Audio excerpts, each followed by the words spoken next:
Primera wonder. Why do you call yourselves the masters of the planet? For every one of you, there are 2.5 million of us. Our combined weight on Earth is greater than the weight of all wild mammals and birds combined. You build cities, so do we. Megacities with millions of inhabitants, complete with ventilation, farms, and garbage dumps. Underground, you invented agriculture. We started raising our livestock 50 million years before you. Did you wage wars? Our world wars are happening right now, right beneath your feet, every single day, with millions of casualties. I am a worker ant, or rather, a female worker. In our colony, all the hard workers are female. And today, I will show you what a perfect society looks like. Primera hua que, or rather, you couldn't call it sleep in your understanding. I do not sleep at night. I sleep 250 times a day. Each of my naps lasts exactly 1 minute. That is an oak. The colony never sleeps all at once. Movement never stops for a single second. All around me is pitch darkness. I am deep underground. Primera vez no ears, I hear nothing. My eyes see very poorly, but I don't need them. I see the world through smells. My antennae are a highly complex chemical radar. I can read smells the way you read words. I smell the alarm pheromone, the hunger pheromone, the death pheromone. Right now, I smell a trail. That means it's time for work. Livestock, I crawl up a narrow tunnel. I am a forager. My job is to find food on the surface and bring it back to the colony. I step out into the light. The sun is blinding, but I navigate by its position in the sky. I run up the trunk of a tree. My destination is a pasture. Yes, we have pastures. I find a herd of aphids. These are our cows. Tiny green bugs that drink plant sap. An aphid is defenseless. Ladybugs would eat it in an instant. But they can't, because we guard them. I run up to one of the aphids and gently tickle it with my antennae. In response, it secretes a drop of a sweet, thick, liquid honeydew. This is our reward for providing a roof over their heads. I lick up the drop, but I don't swallow it into my stomach. I have 2 stomachs. One is my personal stomach, small, just to keep me alive. The second is a social stomach, a huge reservoir. I fill it to the brim with sweet syrup. My abdomen swells, becoming transparent. I am a living tanker. I carry this food home, for my sisters, for the larvae, for our queen. The social stomach, I descend back into the darkness of the anthill. Another female ant runs toward me. She is a builder. She's been digging new tunnels all day, says hungry. She taps me with her antennae, asking for food. I open my jaws and regurgitate some of the syrup from my social stomach directly into her mouth. This is called trophalexis. We aren't just sharing food. That drop transfers hormones, chemical signals, and information about what is happening outside. Through this exchange, the entire anthill, consisting of 100,000 individuals, turns into one single organism. We are all connected by one network. You call it the internet. We've always had it. War, suddenly, the air fills with a sharp chemical scent. It is the alarm pheromone. It hits the nerves, forcing us to drop everything. Enemies have invaded our anthill. Ants of another species. Redwood ants have decided to take our territory. We have no negotiations, no prisoners, only total annihilation. I rush to the entrance. A battle is already raging there. Thousands of bodies, tangled in one massive knot. My jaw's mandibles can bite through chitin, but I don't have a stinger like a wasp or a bee. Instead, I have acid. Formic. Acid. I clamp my jaws onto an enemy soldier, bend my abdomen, and spray burning acid directly into her wound. She writhes, but her jaws sever one of my legs. I do not feel pain in your understanding. My brain is too simple for complex emotions. Nociception makes me pull away, but the colony's chemical order is stronger. They keep beating. Ant warfare is mathematics. We simply crush them with numbers. An hour later, the enemy retreats. The entrance to the anthill is littered with dead bodies. Ours and theirs. The smell of death. I run past a dead sister. She lies motionless, but no one pays any attention to her. To us, death is not the absence of movement. It is a smell. As long as an ant smells alive, it is alive. Even if it's been cut in half. But after a day, a dead body starts releasing oleic acid. That acid is our chemical signal for corpse. The moment a sister starts smelling of oleic acid, one of us grabs her and carries her to a special dump, a graveyard located in the farthest corner of our city, to prevent an epidemic.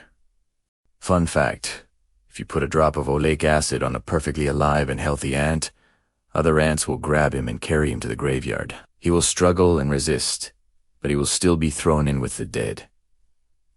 Because the smell is the law. Living raft and death spiral, but sometimes our chemical internet glitches. When an ant gets lost, it starts walking in circles, leaving a pheromone trail. Another lost ant finds the trail and follows it. Then another, and another. They all follow each other in a closed loop, constantly reinforcing the scent. This is the death spiral, a giant living whirlpool of thousands of ants marching in a circle until they drop dead from sheer exhaustion. A fatal software bug. But that same blind obedience saves us during floods. When the water floods our nest, we don't drown. Thousands of workers link their jaws and legs together, forming a giant, living raft. We put the queen and larvae in the center. Such a raft made of our own bodies can float for weeks. We are literally ready to become a boat to save the colony. Zombies, we have an enemy far more terrifying than other ants. More terrifying than spiders, birds, or anteaters. This enemy is invisible. The spores of a fungus, Ophiocordyceps unilateralis. If a spore lands on my sister, it grows right through her shell and penetrates her brain. The fungus hacks her nervous system. My sister stops listening to the colony's pheromones. She leaves the anthill, climbs up a tall plant, and clamps her jaws onto a leaf in a death grip. She dies, and from her head, a long fungal stalk sprouts, bursts open, and rains new spores down directly onto our trail. The fungus uses her as transport. That is why, if we notice a sister acting strangely, we banish her.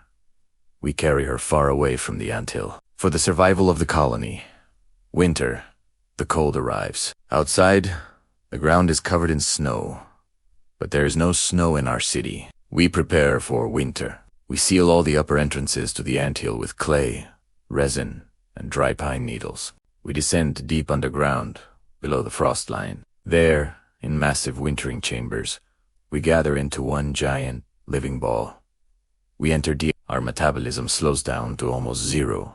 We do not sleep in the strict sense, but we barely move. And to prevent our hemolymph blood from turning to ice and tearing us apart from the inside, our bodies produce glycerol. It is a genuine biological antifreeze. We will survive any blizzard, and when the ground warms up again in the spring, we will open the tunnels and return to the surface. The queen, I go down to the very bottom of the anthill, to the royal chamber. Seistere de Mater. She is massive. Her abdomen is swollen to an unbelievable size. She lives in total darkness. She does not rule us in your understanding. She gives no orders.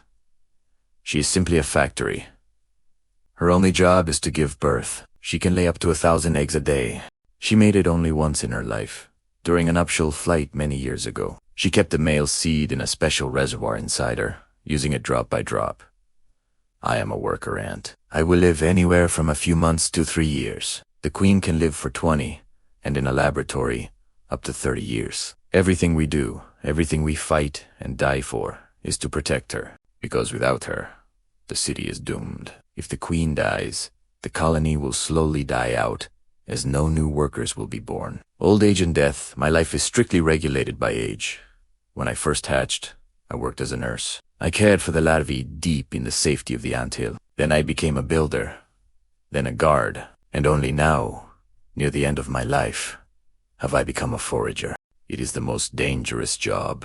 The mortality rate on the surface is enormous. The colony only sends the oldest ants outside, because we are the most expendable. We have already served our purpose. The young are kept safe in the bunkers. My jaws are worn down from work.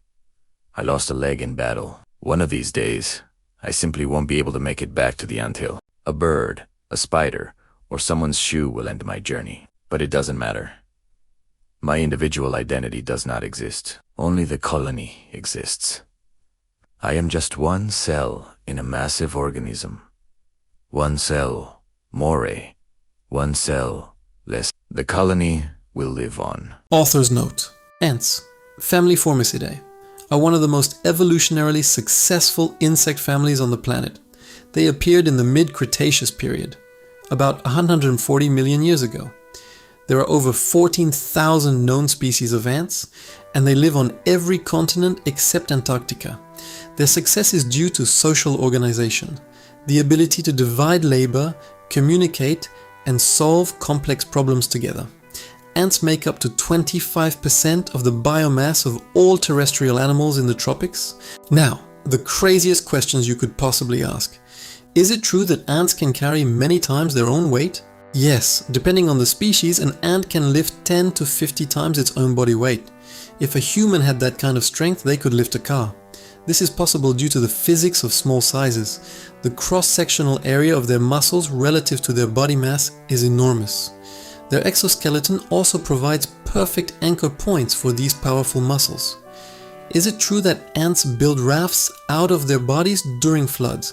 Absolutely. Fire ants, Solenopsis invicta, originally from South America, frequently deal with flooding.